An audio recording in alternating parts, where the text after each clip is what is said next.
What's going on, guys? So we're going to be diving in a little bit more. I've spent some time with it, and I think this is a pretty underrated shoe when it comes to all-around fitness. And we're going to talk about it in different categories, but we're talking about the Under Armour HOVR Rise 4 in this Blitz Red colorway. So stay tuned.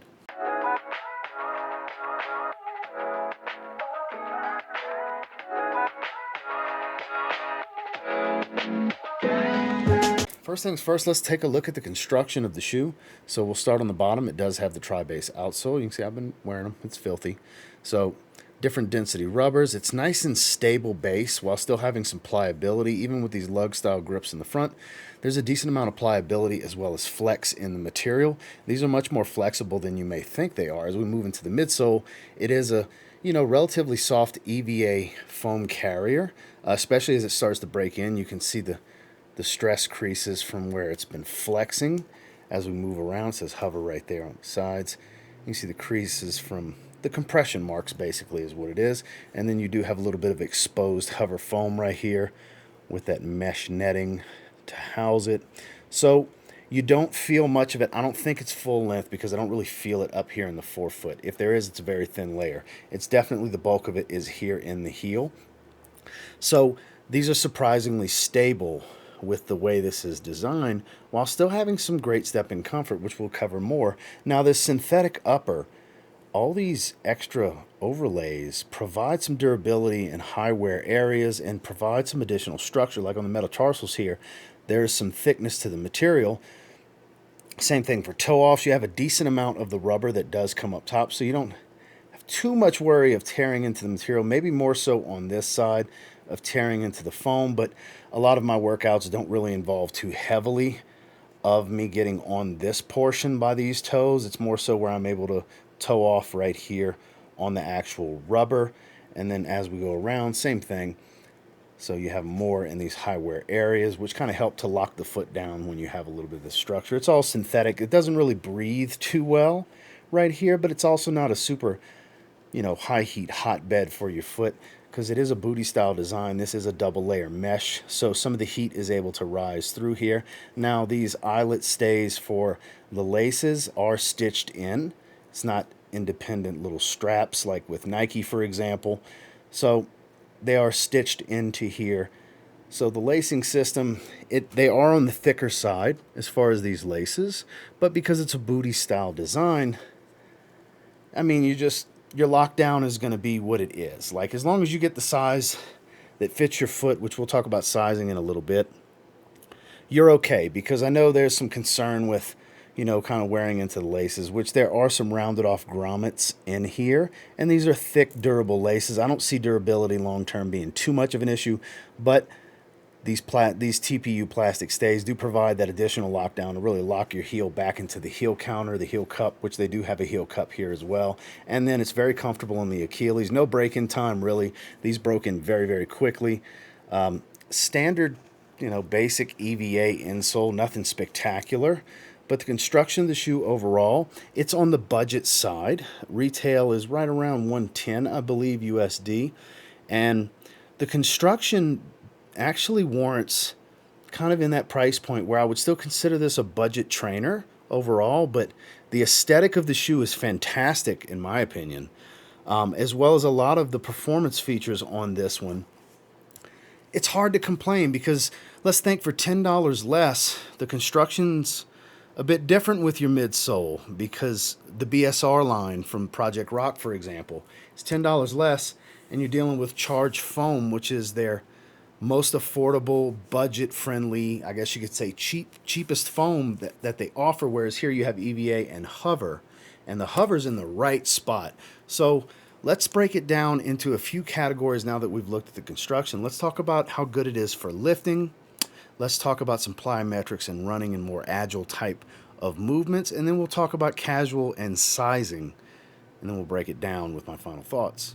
So when it comes to lifting, you may think because of the HOVR foam and the, I believe, 8mm heel to toe drop, that these are going to be terrible for lifting.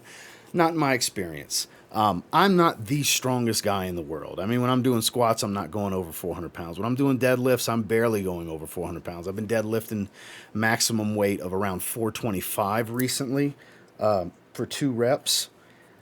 So I mean, I'm not getting hefty compression with these. I mean, I'm getting some. You can see the compression marks in the foam, but it's not to where it generates any instability.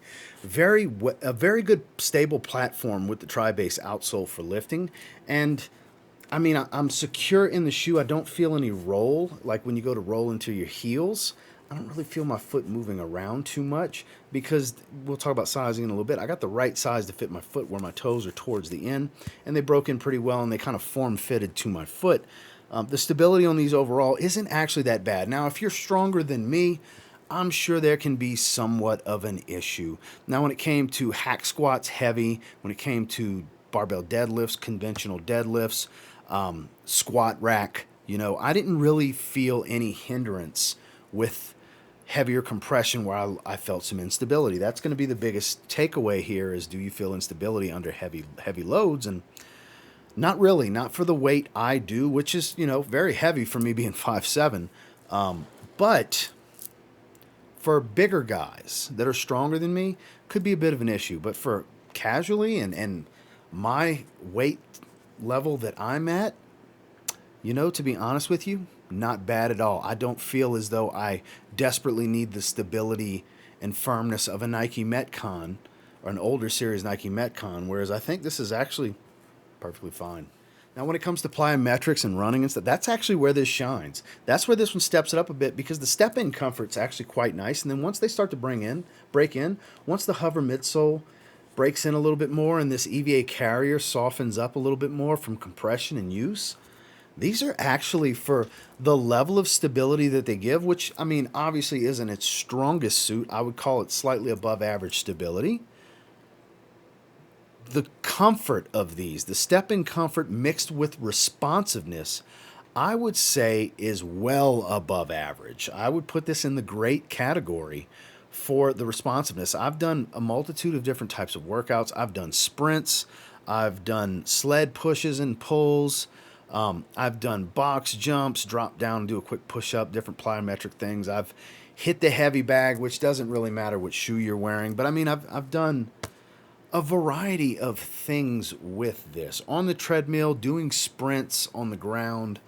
I've never really experienced any foot pain. They broke in rather quickly, and they have the level of responsiveness you would expect from the HOVR foam. Now, we're not talking micro G level responsiveness because you do sacrifice some step-in comfort and a little bit of impact protection for, like, say, a tri-base rain model with that thinner, I believe it's 2mm heel-to-toe drop and a thinner piece of micro G, whereas those are very responsive and a bit more stable than these.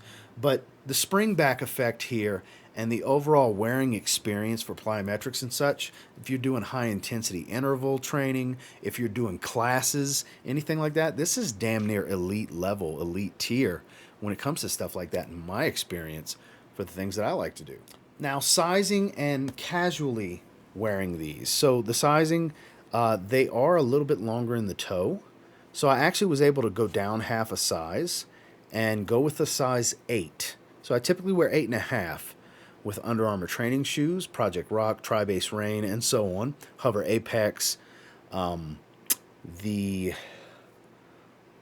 Flow Runners, for example. I just 8.5. That's my Under Armour size. Here I was able to go with an 8, and they fit me perfectly. I'm glad. Now I'm nervous to get an 8.5 because there's another color that I want, and they don't have 8 available.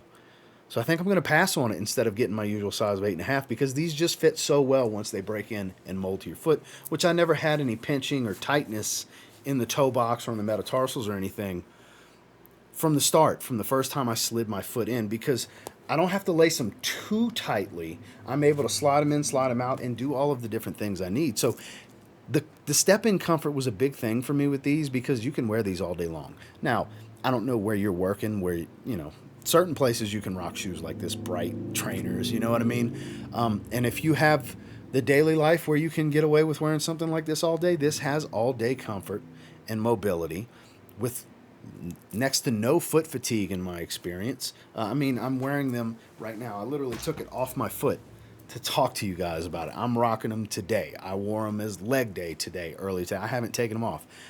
I really think these are super underrated. Casually, fantastic. Obviously, you may want to get a colorway that suits you. They have more neutral colors than this bright, almost fluorescent pink, highlighter pink tone that's they're calling Blitz Red, with this high-vis yellow hits and everything. I love the Loud shoes. But as far as casually, I think they're totally fine. All day comfort for sure. With the sizing though, wide footers may want to stick to your true size. But if you have a slightly more narrow foot like I do, and a average size arch, you're going to want to go down half a size from your standard Under Armour size, because you'll feel that archway in here. So you want it to line up right with your arch. So you want your toes towards the end. I wouldn't say, stabbing into the rubber type of toes to the end, but minimal space, as minimal of space as possible with your sizing, because when you do get a true one-to-one, as true as it gets of a one-to-one fit on these, they're fantastic. Well, that is my breakdown on what I believe to be one of the most underrated kind of budget trainers you can get, the HOVR Rise 4 from Under Armour. I got these they were on sale for $82, and I got an additional 25% off. I forgot the exact amount I paid for them. It was part of a sneaker haul. I got the HOVR Apex 3, I got the Tri-Base Rain 4, which I'll be wearing those in the near future. I have the PR5s now. I have the BSR 3 coming. It's a new year. It's time for some new training shoe reviews. Everything has moved to this channel. Those of you coming over from my fragrance channel, that's where all my old shoe reviews are, training shoe reviews are. All of them will be on the TLTG Vlogs channel moving forward. And until next time, do me a real quick favor. Go ahead and like, comment, subscribe, because I do appreciate all the feedback. And I love hearing from you guys. So the other colorway that's even cheaper, they're on sale for $69 right now. But they don't have an 8. They have an 8.5 left. They're almost out of most of the sizes. They are a navy blue with a Carolina blue and high-vis yellow hits all over the place. They're gorgeous. I'd love to get them, but because this size 8 fits my foot so perfectly, I don't want to get my normal true size and get 8.5, because I don't want the space. When these fit your foot well, they are a fantastic, underrated, all-around fitness training shoe. And until next time, I will say, if you get your hands on the HOVR Rise 4, throw them on, you get through a couple of workouts, who knows? You might end up thanking me later. Have a good one, guys.